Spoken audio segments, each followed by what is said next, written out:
자, 토익 여러분 안녕하세요. 끝장 토익 RC 강사 이수연입니다. 여러분은 오늘부터 저와 함께 ETX 토익 스타터 리딩을 공부할 텐데요. 그 전에 먼저 이 책에 대해서 잠깐 소개를 해드릴게요. 이미 기본서와 실전 문제집을 통해서 많은 분들이 ETS 공식 수험서의 위력을 알고 계실 텐데요. 입문서가 없어서 그동안 아쉬웠던 분들이 좀 많았었죠. 그럼 여러분을 위해서 이번에 ETS에서 출판한 토익 입문서 ETS 토익 스타터를 소개를 해드리겠습니다. 토익을 얘기하면 ETS가 꼭 한 번씩은 얘기가 나오는데요. 그럼 ETS는 미국에 있는 토익 출제 기관을 지칭하는 말이고요. 여기에서 매달 보는 토익 시험의 문제를 ETS에서 직접 개발하고 있다고 생각을 해주시면 돼요. 이 책에 수록된 모든 문제 역시 ETS가 토익 초보자에 맞춰서 직접 개발한 문제라는 겁니다. 입문서라고 해서 기본적인 문제만 있는 것은 아니고요. 단계별 문제풀이를 통해서 실력을 키워가실 수가 있어요. 초급자를 맞춰서 맞춤 문항부터 시작을 해서 정기시험을 대비한 유형과 동일한 난이도의 문제까지 그런 실전 문항까지 모두 책 한 권에 수록을 했습니다. 여러분은 토익 공부를 결심하면서 가장 큰 부담이 되는 게 어떤 파트였죠? 아마도 문법이 아닐까 하는 생각을 하는데요. 이 책은 초보자들이 문법을 쉽게 이해할 수 있도록 사파를 통해서 최대한 쉽고 친절하게 알려드릴 거고요. 또한 간단한 퀴즈를 통해서 문법을 제대로 이해했는지 바로바로 점검을 할 수 있습니다. RC에서 중요한 또 다른 파트가 Part 7 독해라는 파트예요. 독해는 시간 관리가 생명이거든요. 그래서 다양한 문제풀이 연습이 필요한데요. 이 책에서는 토익에 출제되는 문제를 유형별로 먼저 파악을 하고 그 후에 다양한 지문을 통해서 문제 연습을 할 수 있도록 구성이 되어 있습니다. ETS의 가이드라인을 잘 따라와 주신다면 독해에 자신감을 가질 수 있게 되고 중급 단계 올라가셔도 발목을 잡는 일은 없으실 거예요. 자, 어휘 파트에 대해서 조금 설명을 드릴게요. 저희 ETS 토익 스타터에서는 아주 자주 출제되는 필수 어휘만을 모아두었습니다. 단어만 기계적으로 외우는 것이 아니고요. 그 단어가 어떻게 쓰이는지 실제 예문을 통해서 함께 공부하실 수 있습니다. ETS 토익 스타터로 토익을 시작을 하시면 여러분을 위해서 다양한 학습 자료 역시 또한 구성이 되어 있는데요. 그런 문제들 같은 경우는 제가 직접 여러분을 무료 강의를 통해서 문법 파트의 전반적인 부분을 짚어드릴 겁니다. 강의를 들으면서 궁금한 점이 있으시면요. ETS 토익 수험서 공식 카페에 접속을 해주시고 제가 여러분들의 질문에 대해서 직접 답변을 해드릴게요. 여러분, 그리고요, 무료 어플도 출시가 되는데요. 언제 어디서나 편리하게 스마트폰을 통해서 이 책을 학습하실 수가 있습니다. 지금 이 무료 동영상 강의도요, ymanbooks.com에 들어가시면 공식 카페, 또 어플 모든 곳에서 이용할 수 있다는 걸 알고 계세요. 이렇게 알찬 컨텐츠랑 다양한 자료를 통해서 여러분을 위해 준비가 되어 있습니다. 더 이상 토익 공부를 미룰 필요가 없겠죠. 자, 그럼 지금부터 저와 함께 시작해 보도록 할까요? 자, 그러면 저희 처음에 팔품사부터 좀 시작하도록 할게요. 자, 그럼 교재 가셔가지고요. 20쪽과 21쪽에 가면 팔품사에 대한 내용이 나와 있는데 하나씩 보도록 할게요. 자, 책과 다르게요. 앞서서 제가 들어갈 때 조금 구별을 해놨어요. 이렇게 공부를 하시면 나중에 책에 있는 교재를 들여다볼 때 훨씬 더 조금은 더 도움을 받기 때문에 조금 이렇게 구별을 해서 좀 볼까 하는데요. 자, 영어에서 그 팔품사 중에서 가장 중요한 파트가 있어요. 여러분이 뭘 아셔야 되냐면 명사랑 동사를 잘 찾아야 돼요. 왜냐면 자, 명사 안에 대명사가 들어가는데 명사, 대명사, 동사 얘네들이 문장에서 반드시 있어야 되는 필수 요소다 이렇게 얘기를 하거든요.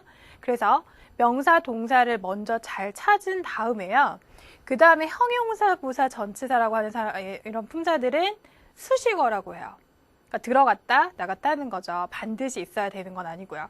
그래서 형용사, 부사, 전치사를 공부할 때는 수식어, 명사랑 동사를 볼 때는 문장의 필수 요소다라는 걸 기억을 해주시고요.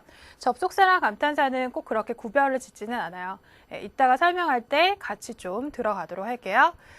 자, 우선은요, 저희가 어디를 보냐면요. 첫 번째 명사에 대한 설명을 딱 들어가도록 할게요. 명사는 거의 모든 언어가 비슷한데 보통 명사가 뭐냐라고 물어보면 사람이나 사물 같은 걸 얘기를 해줘요. 그 아래 예문 보시면요. cabin, tree, dream 이런 것들 있죠. 이런 건 다 명사예요. 하지만 명사 중에서도 눈에 보이지 않는 추상명사라고 하는 것들이 있거든요.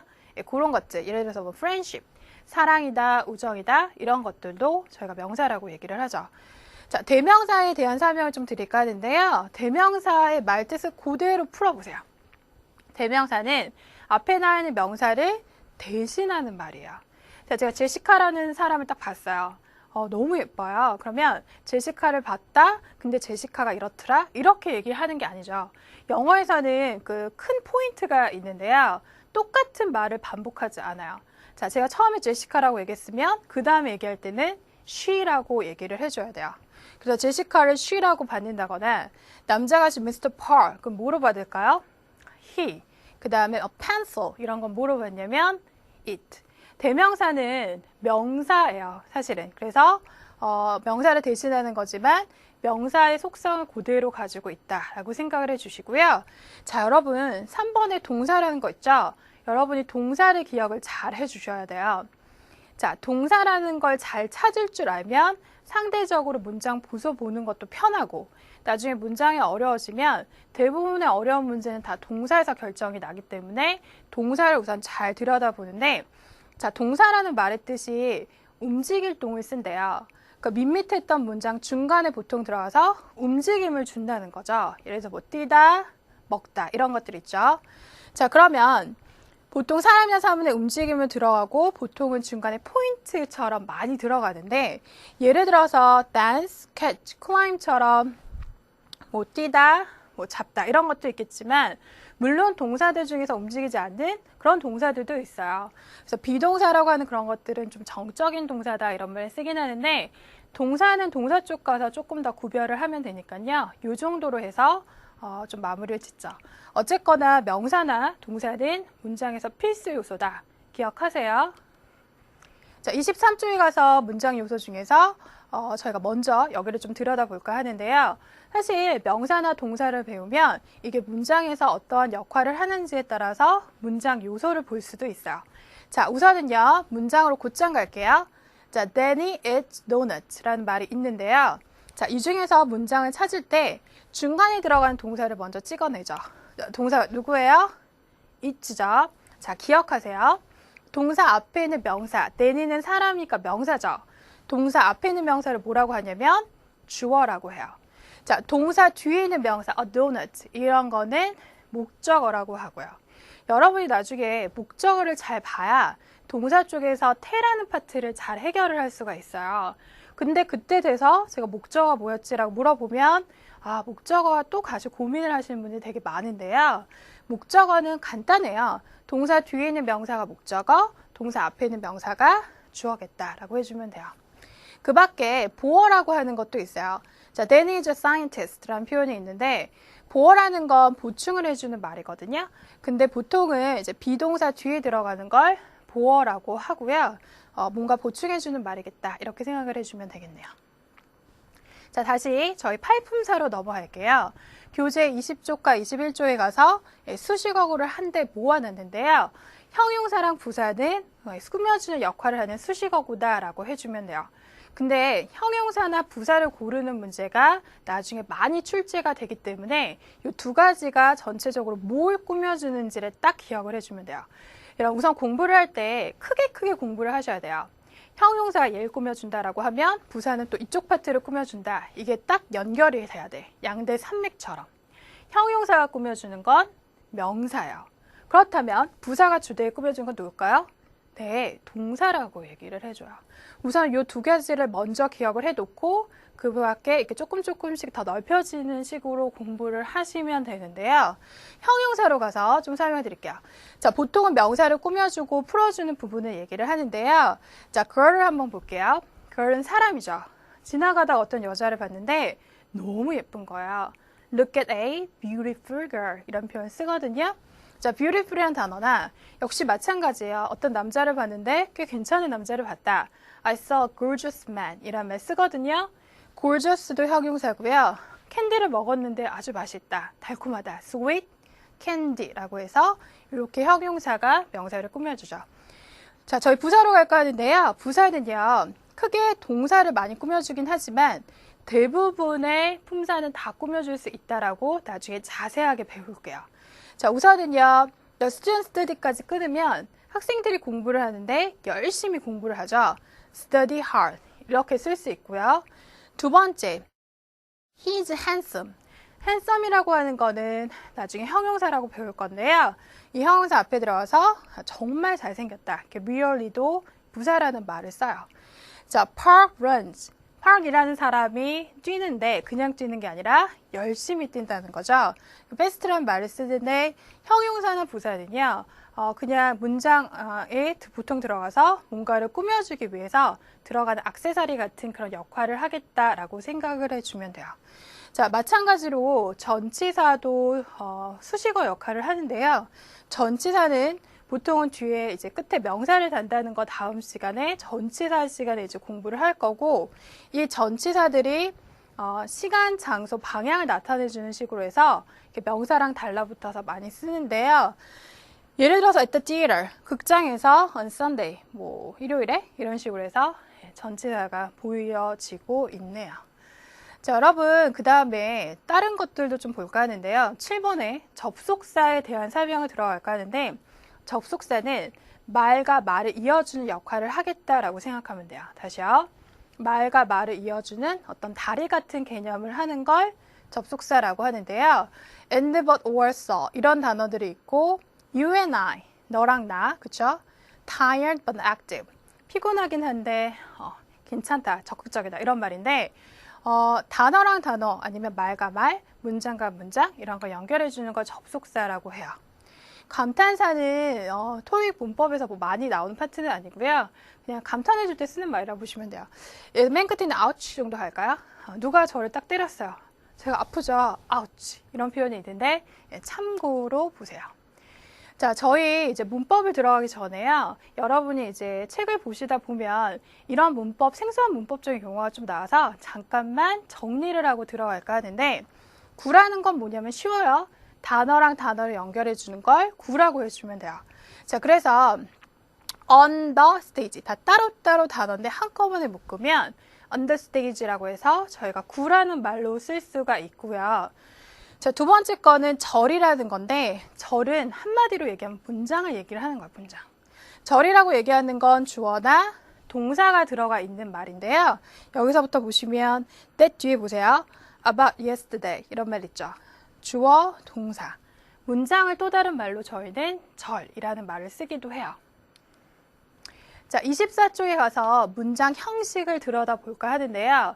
자, 여러분 여기는 어떤 식으로 제가 얘기를 할 거냐면, 우선 삼형식이라고 하는 거 있죠. 거기다 별표를 하세요. 자, 우선은 목적어가 몇 개 있느냐, 목적어가 있느냐에 따라서 크게 5가지로 동사를 구별을 하는데, 처음에 공부를 하실 때는 대부분의 영어 문장 구조는 삼형식 동사라고 해요. 90% 이상이 다 삼형식 동사예요. 그래서 주어, 동사, 목적어, 아까도 제가 말했잖아요. 주어, 동사, 목적어가 문장에서 필수 요소다. 대부분의 문장 구조는 주어, 동사, 목적어라고 생각을 하시고요. 항상 예외라는 건 존재를 하는 거거든요. 그래서 이러이러한 것이 예외적인 게 있으나 처음에 공부할 때부터 아직 중요하지 않아요. 우선은 많이 쓰이고 많이 나오는 것들을 보시고 예외적인 케이스가 뭐가 있다 이렇게 한번 들어보는 식으로 처음에 정리를 하시면 될 것 같은데요. 자, 대부분의 동사들은 목적어를 가져야 돼요. 제가 이따 들어가서 다시 설명을 하겠지만, 영어라는 거는 듣는 사람들 위주의 언어예요. 한국어나 중국어는 스피커 위주의 언어라고 해서 말하는 사람 쪽에 중심이 가 있지만, 영어는 듣는 사람이 이해하기 편해야 돼요. 듣는 사람이 애매모호하면 안 된다는 얘기죠. 제가 예를 써서 설명을 드릴게요. 자, 제가 누구한테 와서 나 결혼해, I'm married 이렇게 얘기를 썼어요. 그러면 친구는 누구랑 결혼을 할까? 궁금해한단 말이에요. 그럼 제가 I'm married someone, 누구랑 결혼을 한다고 굳이 얘기를 해줘야 듣는 사람이 애매모호하지 않거든요. 우리도 바꿔서 생각을 해보면 목적어가 대부분 와야 돼요. 동사 뒤에. 하지만 특이하게 목적어를 안 써도 되는 동사가 있어요. work, 나 이래. 나 갈 거야. 이런 식으로 얘기하는 것들 우리 말로 해도 뒤에 목적어가 필요가 없죠. 여러분 우선 외웠다 하더라도요. 우리 말로 이해를 해서 조금만 외워주시면 힘들게 외울 필요가 없다는 얘기인데요. 첫 번째, 일형식 동사는 뒤에 목적어를 안 달지만 우리 말로 했을 때도 굳이 목적어가 필요 없기 때문에 안 다는 것들이 대부분이에요. 그래서 제가 일형식 동사를 자동사다 이런 말로 쓰기도 해요. 나중에는. 자, 이형식 동사로 한번 가볼게요. 동사 뒤에 보어라고 하는 걸 많이 다는 그런 동사들인데 목적어가 아니고 보어요. 보어는 보충해주는 말이긴 한데요. 제가 아까 살짝 얘기 드렸었는데 대부분의 이 동사들이 비동사에 해당되는 동사에 해당이 돼요. 그래서 조금 들어가서 설명드릴 거고요. 숫자 4랑 숫자 5에 해당되는 동사들은 4형식을 목적어 하나만 다는 게 아니라 특이하게 목적어를 2개 다는 동사들이 있을 거고 5형식 동사는 목적어 뒤에 또 보어라고 하는 굵직한 파트를 다는 특이한 동사들을 이렇게 구별을 하죠. 자, 제가 1형식부터 5형식까지에 대한 동사를 설명을 드릴 건데요. 중요한 거는 3형식 동사가 대부분이고 나머지 것들은 예외적으로 어떤 동사가 있는지 살펴보겠다라는 생각으로 보세요. 자, 1형식 동사부터 한번 가볼게요. 자, 1형식 동사는 동사 대 목적어 필요 없는 좀 특이한 동사라고 얘기하고요. 자, 예문을 한번 가볼게요. 자, 닭이 도망간다. 영어로 어떻게 쓸까요? The chicken ran away. 이런 말을 쓰겠죠. 자, 근데 우리말로 해봐도 뒤에 굳이 목적어 필요 없단 말이에요. 그래서 이렇게 특이한 동사를 1형식 동사다. 이렇게 얘기를 하죠. 24쪽에 가서 저 2형식 동사부터 좀 보도록 할 건데요. 2형식 동사는 제가 일명 비동사에 해당되는 동사라고 얘기를 할 거예요. 보어라는 파트를 많이 다는 건데 보어는 주어의 상태를 그냥 보충해주는 정도의 말을 얘기를 하는데요. 크게 보면 비동사류 애들이에요. 자, 우선은요. 비동사를 보면 be, become, remain 같은 동사들이 있고요. 또 감각동사라고 해서 sound, look, 뭐뭐처럼 보이다, 뭐 느끼다, 냄새 맡다 그런 것들이 있는데 대부분의 보어는 나중에 하겠지만 명사보다는 형용사들이 많이 들어가는 편이에요. 자, 그래서 제가 예문을 형용사를 쓰여진 보어를 지금 보여드렸는데요. Lucy became beautiful. 루시가 더 아름다워진다. 그런 말인데 보통은 동사 뒤에 명사를 많이 쓰지만 이렇게 형용사란 친한 동사라고 해서 비동사류, 즉 이형식 동사를 기억을 해주시면 되고요. 나중에 제가 형용사 들어갈 때 다시 한번 좀 강조를 할게요. 자, 3형식 동사가 중요하다고 얘기했고요. 대부분은 주어, 동사, 목적어다. 이거를 잘 생각을 해줘야 돼요. 다시요. 영어의 대부분의 동사는 주어, 동사, 목적어라고 해줘요. 목적어가 필요한 동사를 얘기를 하는데요. 자, he wants라는 단어가 있죠. 그가 원한다라는 것만 보면 듣는 사람이 뭘 원할까라고 얘기를 할 수 있기 때문에 he wants some tea. 티를 원한다. 이런 말 쓰겠죠. 자, 그리고 마지막에 보시면 자, 장동건, Mr. 장. 장이라는 그런 연예인이 있는데 유명한 여배우랑 결혼을 했어요. 근데 보세요. John married. 아까 제가 도입부에 설명을 드렸지만 장이 결혼한다라고만 말만 쓰면 도대체 누구랑 결혼할까 이런 생각이 들기 때문에 목적어인 actress라는 말을 써줘서 3형식 동사가 된다라고 생각을 해주면 되죠. 자, 여러분 우선은 25쪽에 가셔가지고요. 4형식 동사에 대한 설명을 드릴까 하는데 목적어를 한 개가 아니라 몇 개 다는 거? 2개를 다는 거예요. 보통은 간접 목적어라고 하고 직접 목적어라는 파트를 다는데 간접 목적어를 보통은 사람이라고 얘기하는 것들이에요. 누구누구에게 무엇을 이렇게 해석되는 동사들인데 이 동사들이 되게 특이하거든요. 근데 이거를 우리 말에도 이렇게 쓰이는 동사가 얘네들밖에 없다라는 식으로 생각을 해주면 돼요. 자, 생각해 보세요. 누구한테 어떤 것을 주다 이렇게 쓰죠. 누구한테 어떤 것을 보내다 이런 느낌의 동사들이라는 거예요. 자, 우선은 4형식 동사를 좀 들여다볼까 하는데요. 크게 보면 주다류 애들이에요. give, offer 이런 동사들이 많이 쓰이고요. 그 다음에 ask도 물어보다라는 뜻이 있지만 여러분 이 중에서 나중에 좀 예외적인 케이스로 중요해지는 동사는 give, offer, send 정도로 압축이 되기 때문에 이렇게 기억을 먼저 해주세요. 누구한테 어떤 걸 주다, send는 누구한테 어떤 걸 보내주다. 자, 그리고요. 우리말로 해도 자, 어디까지만 쓰면 완벽하고 아니다. 이게 좀 판가름이 나는데요. 자, 첫 번째 예문 한번 보세요. Tom gave his girlfriend라는 표현 있죠. 탐이 여자친구에게 줬다. 이것만 갖고는 불완전하잖아요. 그쵸? 그럼 뒤에 a present. 그래서 톰이 girlfriend에게 프레젠트를 줬다. 이런 게 와야 완벽하죠. 자, 마지막 거 한번 볼게요. Mr. Brown. Brown이라는 사람이 bought her son. 그녀의 아들에게 샀다. 아들을 살 수는 없잖아요. 아들에게 뭘 사줬다? Some bread. 그래서 이렇게 명사를 목적어라고 하는데 동사 뒤에 있는 명사를 근데 목적어를 특이하게 두 개 취하는 동사를 저희가 숫자 4에 해당되는 동사를 쓰겠다라고 생각을 해주면 돼요. 자, 우선은요, 25쪽 5형식 동사 좀 들어갈게요.